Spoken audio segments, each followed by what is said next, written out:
Hello and welcome to Science Monitor, your favorite weekly program on science and technology.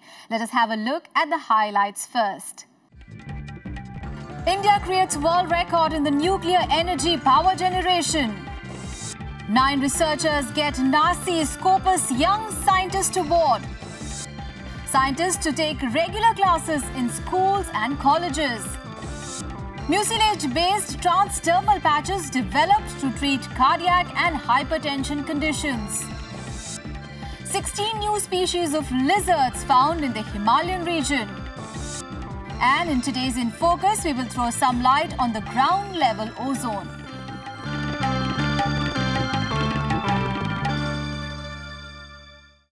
And now news in detail. The 5th unit of the Rawat nuclear power plant generated power continuously for 765 days before stopping operation on 6th of September this year. Continuous run of the indigenously designed RAPS-5 situated in Kota, Rajasthan has earned a second place for it globally. This achievement is another milestone for our nuclear energy program. Let us see the report for details. The Golden Jubilee celebrations of the Department of Atomic Energy this year marks another glorious achievement for India's nuclear research program as RAPS-5, the Unit 5 of Rawat Rajasthan Atomic Power Station, completed 2 years of successful operation. While usually nuclear plants need to be shut down every year for maintenance, RAPS-5 has completed uninterrupted operation for 765 days in its full power since its establishment on August 2, 2012. By doing so, RAPS-5 has established a world record for being the second longest running nuclear reactor in the world after the Ontario Power Corporation's Pickering 7 plant, which ran continuously for 894 days before it was shut down. आधुनिक समय में बना हुआ आधुनिक reactor, performance की नई परिभाषाओं को पूरा करने वाला रिएक्टर, सुरक्षा की नई परिभाषाओं को पूरा करने वाला रिएक्टर, 2 साल से ज़्यादा 765 दिन लगातार चलना कोई मामूली बात नहीं। तो भी मैं इस उपलब्धि को सांकेतिक मानता हूँ। 765 है, 766 भी हो सकता था, 720 भी हो सकता था। हमने, जैसा मैंने अभी कहीं और कहा, आज पूरे विश्व में 10 ऐसे रिएक्टर हैं जो कि 500 दिनों से ज़्यादा चल चुके हैं, उसमें 3 हमारे भारत के हैं। RAPS-5 in Rawat is a 220 megawatt pressurized heavy water reactor. Pressurized heavy water reactors are special types of reactors that use uranium as fuel and heavy water or deuterium oxide D2O as its coolant and moderator. Fuel can be added to these reactors without shutting them down for maintenance. RAPS-5 started operation in February 2010 and was made at a cost of 1,200 crore rupees. The facility is run by the Nuclear Power Corporation of India Limited. The reactor used 82 tons of uranium to produce the power output. If we were to produce an equal amount of electricity in a thermal plant, it would have required 3 million tons of coal. The reactor is expected to run for a full life of more than 40 years. Every year, the cost of fueling and maintaining it comes to about 230 crore rupees, and it supplies electricity to the grid at a fixed tariff of 3 rupees 43 paise per unit. According to officials, Indian nuclear power reactors have recorded more than a year of continuous operation on 14 occasions so far. So far, only 10 reactors in the world have accomplished uninterrupted production for more than 500 days. Of these, India has 3 reactors, the remaining 2 are from Canada and the other 5 are from the USA. The Rawat Rajasthan site hosts 8 PHWRs, of which 2 700 megawatt PHWRs are under construction. Once the construction is complete, Rawat Rajasthan will be India's first and largest nuclear park in terms of the number of reactors hosted at a site.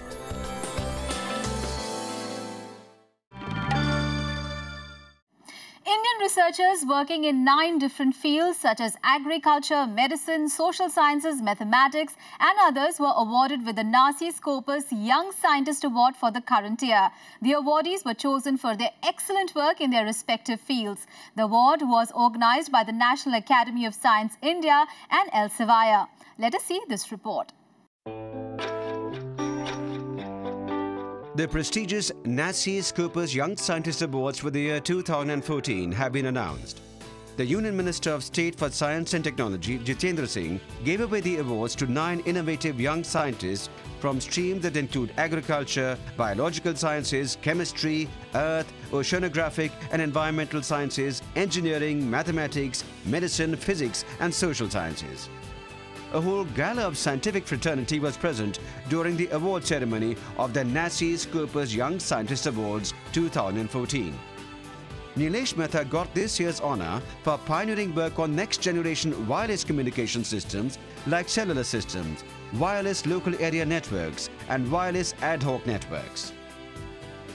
This year's NASI Scoopers Young Scientist Awards program attracted nearly 650 applications from multiple premier research institutions across India. Applications were judged by a panel of 31 subject experts from India's academic community. Furthermore, the jury looked at criteria such as quality and number of publications, nature and uniqueness of research, outcomes of research, impact on society, and vision of the researcher.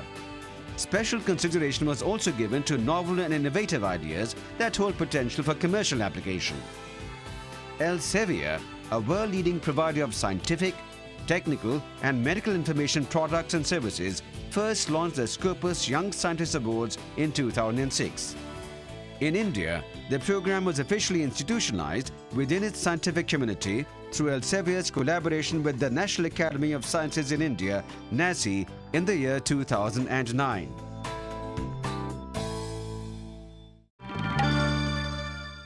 According to the new plans of the government, scientists would have to devote at least 12 hours in an academic year to teach children at schools and colleges.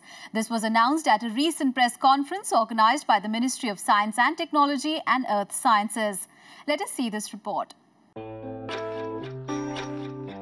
The world of science opened our minds and souls to hitherto new vistas of existence. But how often it has been the case in our country that the wonders of science are lost in the jargon of 40 books. But not anymore. Soon the secrets of science shall flow for the future generations of this country straight from the horse's mouth. The new dispensation at the centre has come up with a landmark idea in this regard within 100 days of its inception. The government has decided to make it mandatory for scientists and researchers of the Department of Science and Technology, Earth Sciences and the Council for Scientific and Industrial Research to teach students in schools and colleges. The Minister of State for Science and Technology, Earth Sciences, Jitendra Singh, announced this scheme on Monday. Under the scheme, it will be mandatory for scientists to deliver 12 hours of lectures every year to Class 9 and undergraduate college students. The program shall be reviewed annually and evaluated for performance at the end of 3 years. For this, the departments and particularly the public-funded national institutes will enter into an agreement with schools and colleges.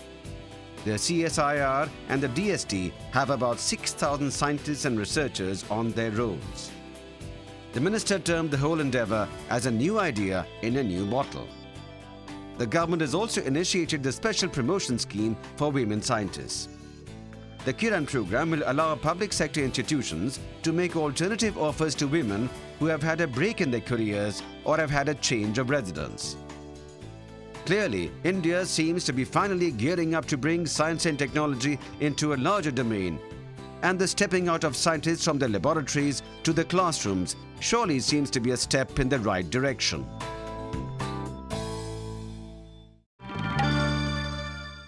Transdermal patches or skin patches are fast emerging as an alternative to medicine and injections for the treatment of various conditions.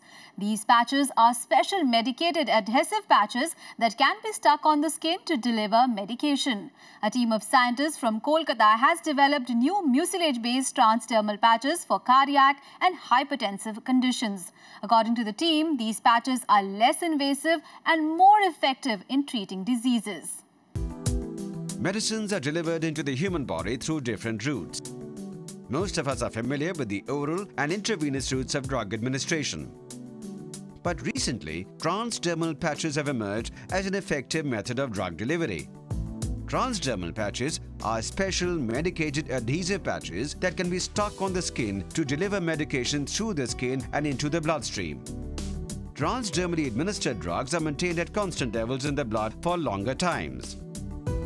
Hence, the number of doses required is minimum. The drugs are better absorbed and there is less chance of gastrointestinal irritation.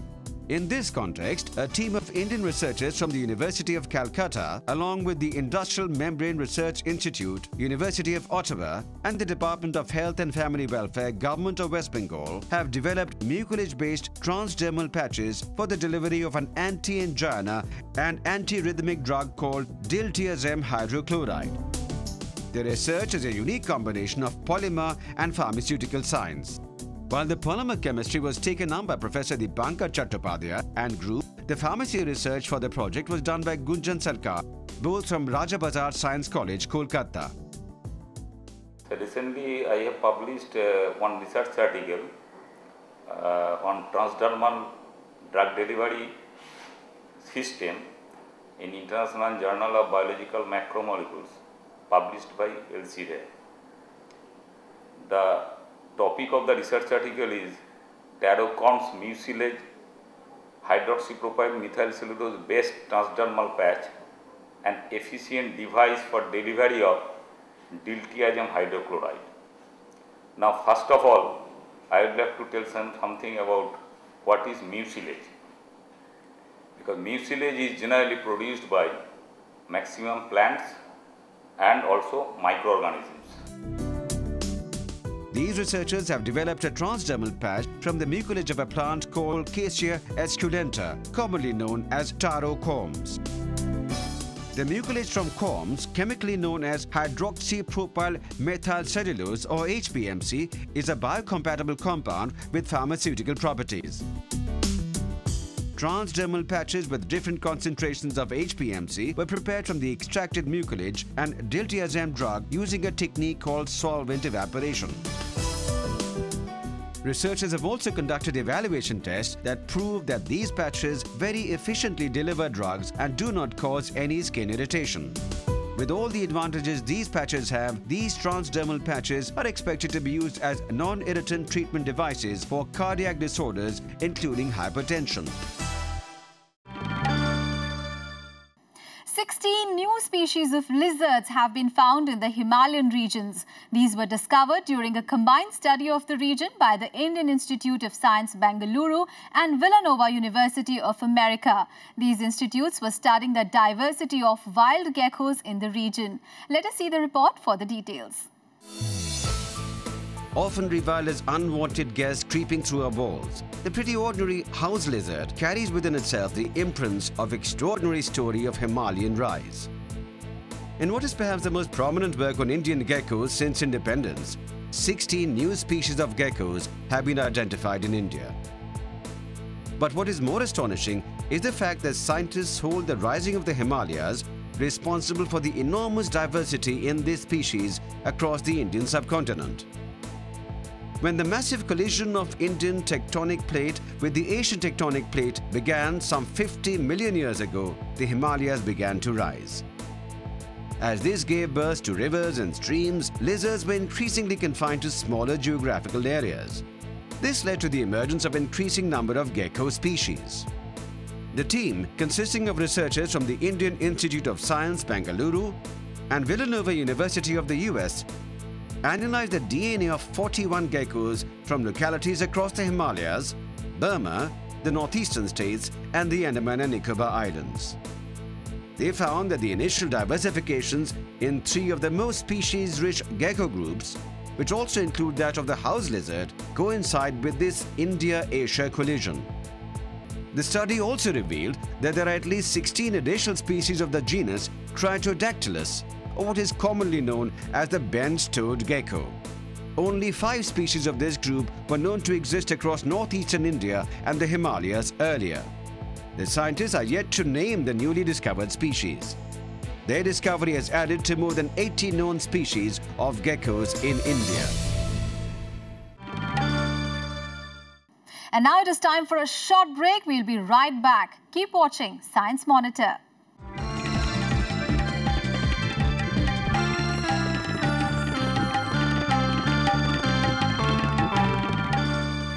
Welcome back after the break. You're watching Science Monitor. Not much attention has been paid so far to a lesser-known pollutant called ozone. But evidence is fast emerging that this pollutant not only harms health but also brings down crop productivity.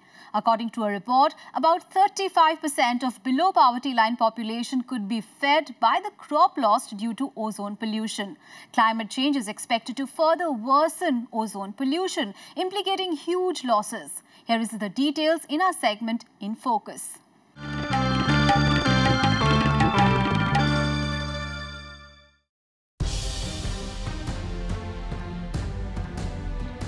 Some 94 million poor in the country could have been fed in the year 2005 if tons of wheat and rice were not lost due to ozone pollution. These estimates have been made by scientists from the Indian Institute of Tropical Meteorology and the USA's National Center for Atmospheric Research and the University of California.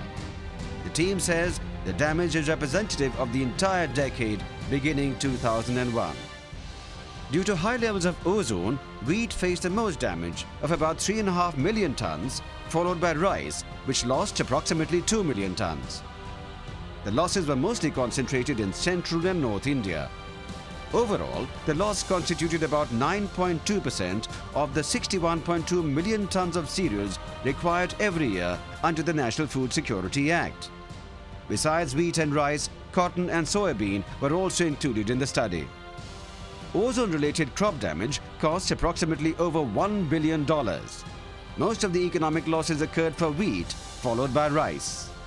The damage caused due to ozone is of concern since India ranks second worldwide in farm output and contributes to about 22% of the world's rice production and about 12% of wheat production.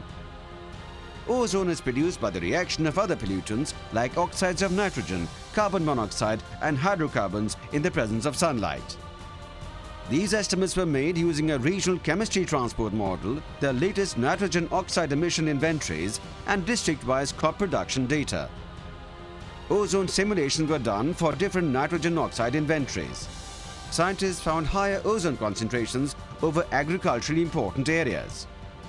The team concluded that the wheat and rice loss due to ozone was sufficient enough to feed roughly 35% of the 270 million below the poverty line population. Though there are certain uncertainties in these estimates, these provide first-hand important information to policymakers on the need to control the emission of ozone precursors. Earlier studies have shown high surface ozone concentration over major agricultural regions of India, especially the Indo-Gangetic Plains. However, there are currently no air quality standards to protect agriculture from ground-level ozone in the country. Worryingly, levels of ozone are expected to rise in developing countries like India due to their expanding economies, which are leading to an increase in ozone precursor gases. Adding to this is the phenomenon of climate change, which has been shown to further aggravate ozone levels. Ozone harms not just plants, but also animals and humans. Being a powerful oxidizer, ozone damages both plant and animal cells in a process similar to rusting. Children and the elderly are at special risk. Studies have found association between ozone and daily premature death counts. Just a few hours of exposure to it can trigger serious health problems. Ozone is particularly damaging to the respiratory system since it worsens symptoms of asthma, leads to lung function impairment and damages lung tissues. Chest pain, coughing, nausea, headaches and chest congestion are common symptoms of ozone-induced harm. It can even worsen heart disease. Losses to crops due to ozone are expected to be huge. Earlier studies valued ozone-induced crop production losses globally at between $11 and $18 billion per year in the year 2000, which are expected to rise to between $12 and $35 billion per year in the year 2030. Since ozone is not emitted directly from any source, controlling its levels requires controlling emissions of nitrogen oxides and hydrocarbons from vehicles. Considering its damaging potential, ozone is included in the daily smog and health alert programs in countries such as Mexico and the USA. In Mexico, the elderly, children and those suffering from respiratory and cardiac problems are advised to stay indoors when the levels of ozone go up.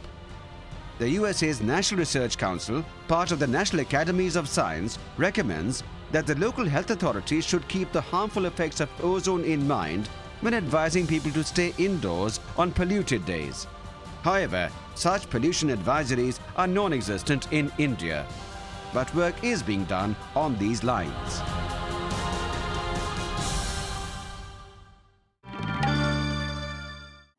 And what are the contributions of science to this week's history? We shall learn in our next segment, History of Science.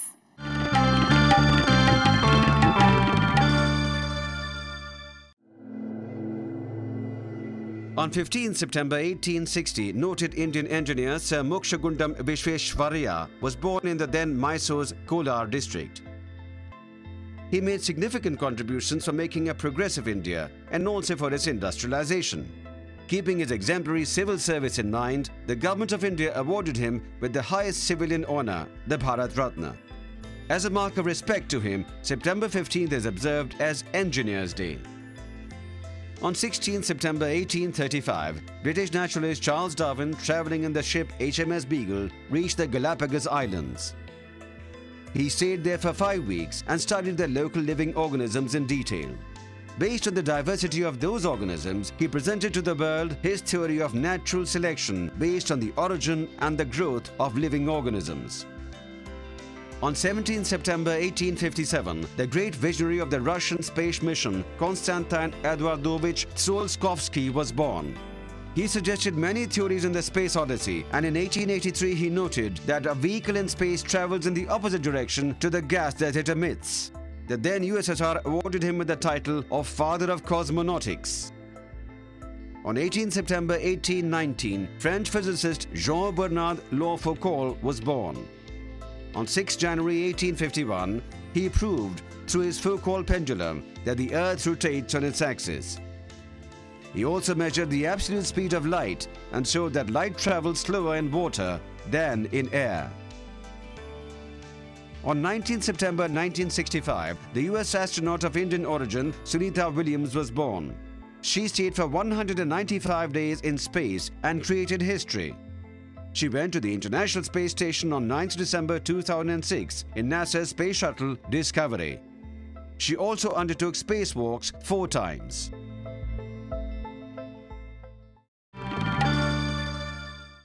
Let us now have a look at some important science and technology activities happening in India and abroad.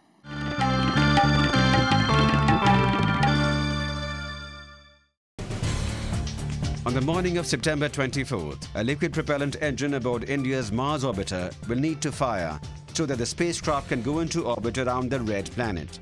To check the engine's performance, it will be fired for about 4 seconds on September 22nd. Then, on September 24th, the engine will be fired for another 24 minutes to reduce the spacecraft velocity by about 1.1 km per second. The indigenously built engine, known as the liquid apogee motor, also propelled India's Chandrayaan-1 lunar probe to the moon. Such an engine can be shut off once the spacecraft achieves the desired velocity and fires several times if required, allowing a change of orbit to be achieved with considerable precision. A solid propellant motor, on the other hand, once fired, will continue to operate till the propellants are exhausted. In the case of the Mars probe, the engine was fired 7 times to propel the spacecraft beyond the Earth's gravitational hold.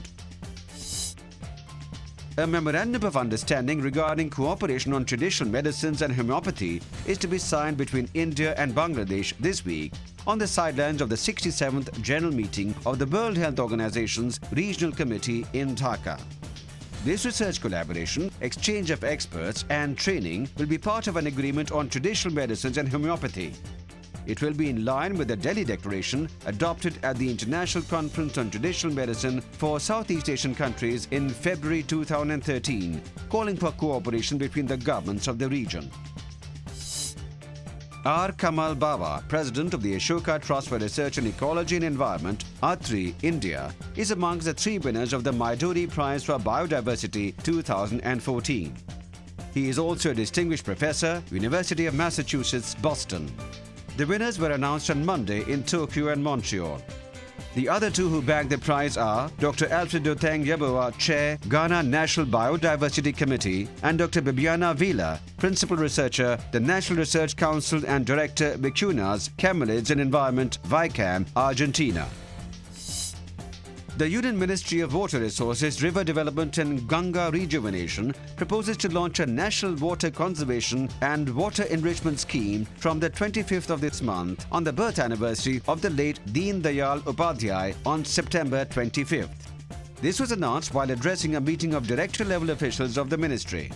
The opinion of the officers on various issues such as delay in the construction of dams, new techniques of water conservation, steps to prevent pollution in the Ganga, how to ensure e-flow of Ganga, pollution in the Yamuna, fall in groundwater level of the country, and to relocate extinct rivers was taken. An email repository has been planned for establishing connectivity between the government and all doctors in the country, with the objective of pooling resources to lower the disease burden. Government doctors, as well as those in private practice, will be covered by it. This was announced at the inauguration of the first National TB Drug Resistance Survey. Building up an email repository would especially help in the national fight against TB, a notifiable disease. It will facilitate instant transmission of news to all health authorities, public health and healthcare providers, public health laboratories and healthcare professionals. The repository could be utilized to spread information on new medical knowledge to all doctors or the fruits of research by the ICMR and other organizations. TB patients could benefit if the doctors treating them are told of effective treatment methods and protocol which they may not be aware of. That is all for this episode of Science Monitor. Do tell us, how do you like our program? You can send your feedback and suggestions. Our email ID is news@vigyanprasar.gov.in. You can also write into us at Vigyan Prasar, C24, Qutub Institutional Area, New Delhi 110016. That is all for today. We'll be back with fresh news stories on science and technology again next week. Till then, bye-bye and take care.